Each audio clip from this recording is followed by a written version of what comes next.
Hello hi नमस्कार मु संजय जय जगन्नाथ। तो आज मो जन्मदिन तो जन्मदिन रे मु भाविली आज कुआड़े जीवी। तो जन्मदिन रे किछि स्मृति थिबा माने एमती किछि स्मृति अछि जो जगह को मु बहुत भल पाए आ सब बळे आसे पसंद करे। तो मजे सेही जगह को आसीछि तो जीवी एबे तो आपण भी मो सहित आसंतु आ मो जन्मदिन भी ये ट्रैवल माध्यम रे मु समस्त सहित एंजॉय करने को चाहूँगी। आपण मैंने भी एंजॉय करंतु।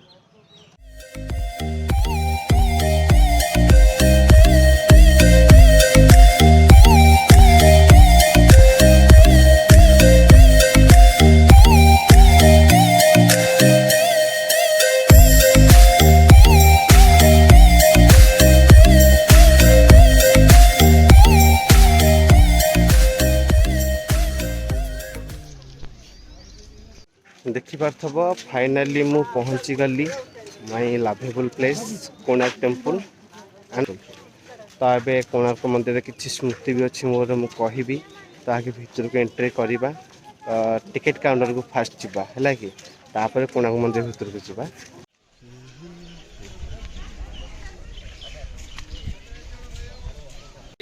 आज कौ शूटिंग हम ना मोर एल्बम करिया मोर एल्बम करिया गोटे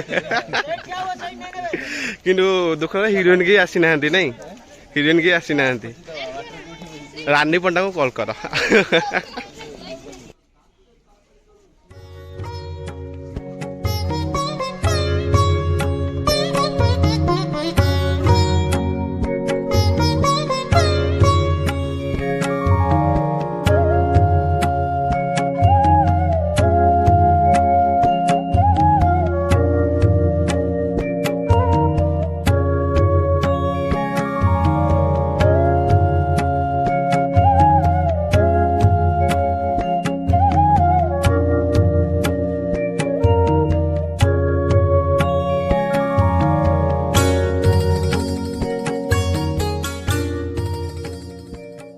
तबे जानी पार्थब कारुकार्य देखिकी मु कोठी अछि ऑब्वियसली मु कोणार्क मंदिर भितर अछि।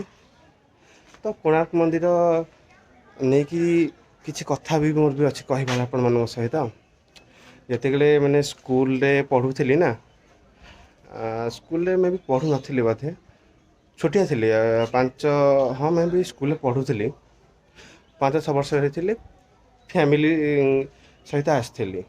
तो आसला पर कोणार्क बुलाबुली करूँ तो मत से पास लगी तो मो बड़ दीदी जी अपा तो सी मो हाथ धरते मुझे कहली पास जी तो सी मो हाथ छाड़ी देते तो पास बस कुआड़े गली मुझे जापारे जिते आसला आसू फैमिली लोग कहीं ना तो बहुत कांदिली धन्यवाद देवी एठिकार जन बेपारी सब जो फोटो उठाती ना सी मत से पचारे पुओ कहीं कांदुचु तो मुझे कहली मो घर लोक मुझे पाऊनी तो से भगवान देव मुझे चालाक थी तो मो ना पचारे मो आड्रेस पचारे तो सी मत धरिकी नहीं बस स्टैंड रे सब बस रे पचारे पिलाटा को किए माने आनी कि तो से जो बस रे आई से बस कंडक्टर जी कहला हाँ हाँ ये पिलाटा आंक फैमिली आम सहित आसती तो सी नहीं कि मो बापा माँ पाखे मत छाड़ी देते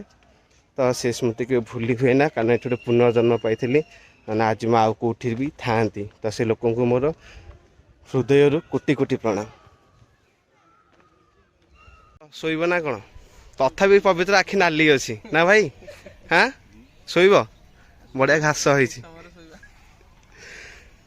सुनील बाबू बर्तमान जिनस पतर सब कड़ा कड़ी करके चल तो आज गोटे आलबम सुटिंग हम ये हिरोइन टा गोटे भड़ा राणी गोटे रानी पंडा ना सी ना बहुत डिमांड हो जाइए से मुझे बहुत लाइक करे बा नहीं सुनीली अच्छी बा हबू ना हाँ बा हे हे ना तो गेटअप रू जना पड़नी सन्यासी एटा आमे धला पिंधिक आइचु पवित्र हेटी से भाई मु आमे सन्यासी तू अधा लुचई देछु ना ପବିତ୍ର ଖାଲି ଫଟୋ ଉଠେଇବା ବ୍ୟସ୍ତ ଖାଲି ଉପାଲୁ।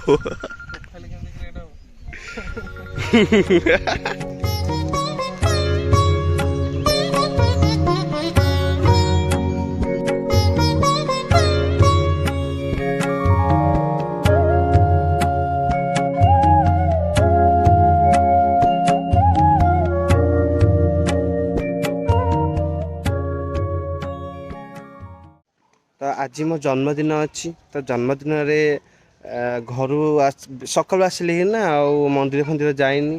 ତ ଯାହା ଭଗବାନ ଦୟାରୁ ଏଠି କୋଣାର୍କ ମନ୍ଦିର ପାଖରେ ଯେହେତୁ ସୂର୍ଯ୍ୟ ଦେବତା ଏଠି ପୂଜା ପାଆନ୍ତି, ତ ତାଙ୍କ ପାଖରେ ଏଠି ଅଛନ୍ତି ନବଗ୍ରହ। ତ ନବଗ୍ରହଙ୍କୁ ଯାଉଛି ଏଠି ପ୍ରଣାମ କରିବି, ଆଶୀର୍ବାଦ ଭିକ୍ଷା କରିବି ଓ ପୂଜା କରିକି ଆସିବି ଜନ୍ମଦିନ ପାଇଁ।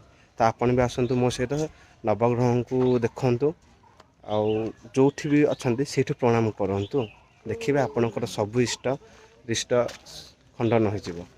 ତ ଏବେ ଯିବା ନବଗ୍ରହ ମନ୍ଦିର।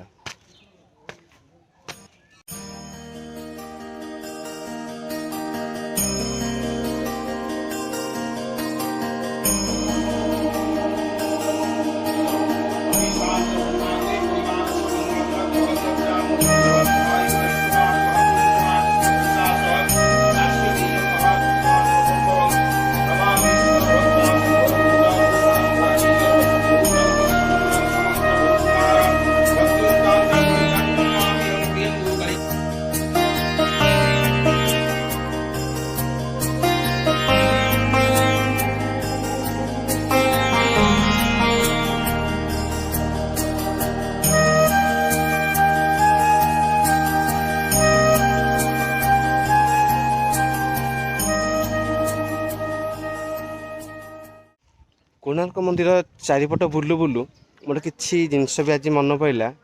ସେଇଟା କହିବା କଥା ନୁହେଁ, ଫିର୍ ବି କହୁଛି। ମୁଁ ଯେତେବେଳେ +3 ପଢ଼ୁଥିଲି ନା, 2014, ତ ସେତିକିବେଳେ ମୋତେ ଘରେ କୁଆଡ଼େ ଛାଡ଼ନ୍ତିନି। ବାହାରକୁ ଛାଡ଼ନ୍ତି, ମାର୍କେଟ ଫାର୍କେଟ ଯାଏ, କିନ୍ତୁ କୁଆଡ଼େ ଏମିତି ବାହାରକୁ ଛାଡ଼ନ୍ତିନି। ତ ସାଙ୍ଗମାନେ ଡାକିଲେ କୋଣାର୍କ ଯିବା। ତ ମୁଁ ଘରେ ଯେଠୁ କହିଲି, ଘରେ ତ ଛାଡ଼ିବେନି ନା, ତ ଘରେ ଗୋଟେ ମିଛ କହିଲି, ଗୋଟେ ବାହାଘର ଅଛି। ତ ବାହାଘର ନାଁରେ ମିଛ କହିକି ମୁଁ କୋଣାର୍କ ଆସିଥିଲି ଆଉ ପୁରୀ ହିଙ୍କି ଆସିଥିଲି। ସକାଳୁ ବାହାରି ପଡ଼ିଲେ, ଘରେ କହିଲେ ତୁ ଆଜି କ'ଣ ଏତେ ମାନେ ବାହାଘର ତ ରାତିରେ ଯିବୁ? ନାହିଁ, ଗୋଟେ ଦୂର ବାଟ ଯିବାର ଅଛି। ତ ଘରେ ମିଛ କହି କହି ଗୋଟେ ଦିନ ପୁରା ମୋର ପଳେଇଲା। ରାତିରେ ଫୋନ୍ କଲେ କ'ଣ ଏପର୍ଯ୍ୟନ୍ତ ଆସିନୁ? ମାନେ 2 ଘଣ୍ଟାରେ ମୁଁ ଏଠୁ କୋଣାର୍କରୁ ବାହାରିଲି, 2 ଘଣ୍ଟାରେ ଖୋର୍ଦ୍ଧାରେ ପହଞ୍ଚିଲି, କିନ୍ତୁ ଏପର୍ଯ୍ୟନ୍ତ ବି ସେଇଟା ଘରେ କେହି ଜାଣିପାରିନଥିଲେ ଯେ ମୁଁ ସିନା ମିଛ କହିକି କୋଣାର୍କ ଆସିଥିଲି ବୋଲି। ତ ଆପଣ ମୋ ଭଳିଆ କେବେ ବି କରିବେନି, ସେଇଟା ଭଲ ନୁହଁ। ସେଇଟା ସେ ସମୟରେ ମୁଁ କରିଦେଇଥିଲି, ଫିର୍ ବି ଆପଣ କରନ୍ତୁନି କେବେ। କାରଣ ଯୁଆଡ଼େ ବି ଯେତେବେଳେ ଘର ଯାଉଛନ୍ତି ପୁରା ସତ କହିକି ହିଁ ଯାଆନ୍ତୁ। ଯାହା ବି ହେଲେ ଘର ଲୋକ ଆସିକି ପହଞ୍ଚି ପାରିବେ। ମିଛ କହିଲେ ନା ଭାରି ଅସୁବିଧା ଏଇଟା। ତ ମୁଁ ସେଇଦିନଠୁ, ସେଇଟା ମାନେ ପ୍ରଥମ ଭୁଲ ଗୋଟେ, ସେଇଟା ମୁଁ ଆଉ ସେମିତି କେବେ କରୁନି କେବେ।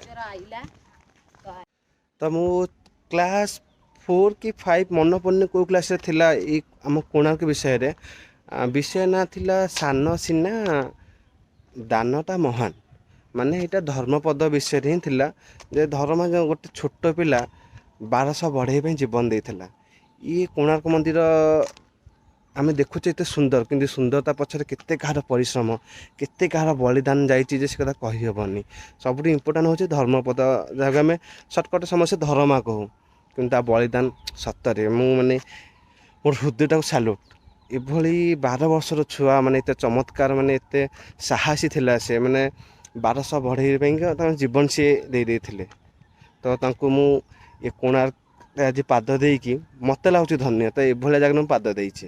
ତ ମୋତେ ଏ ଜାଗାଟା ହିଁ ଭାରି ଭଲ ଲାଗେ, କାରଣ ଏ ଜାଗା ସହିତ ମୋର ଲାଇଫ୍ରେ ବହୁତ କିଛି ଜିନିଷ ଅଛି, ଆପଣମାନଙ୍କ ସହିତ ବି ସେୟାର କରିଛି, ଯେଉଁ କଲି ଏବେ। ତ ଆପଣ ବି ଆସନ୍ତୁ ଫ୍ରି ସମୟରେ, ଖୋଲା ସମୟରେ, ଖାସ୍ କରି ଛୁଟି ସମୟରେ ଆସନ୍ତୁ ନା, ଟିକେ ବୁଲାବୁଲି ଯାଆନ୍ତୁ, ବଢ଼ିଆ ଲାଗିବ।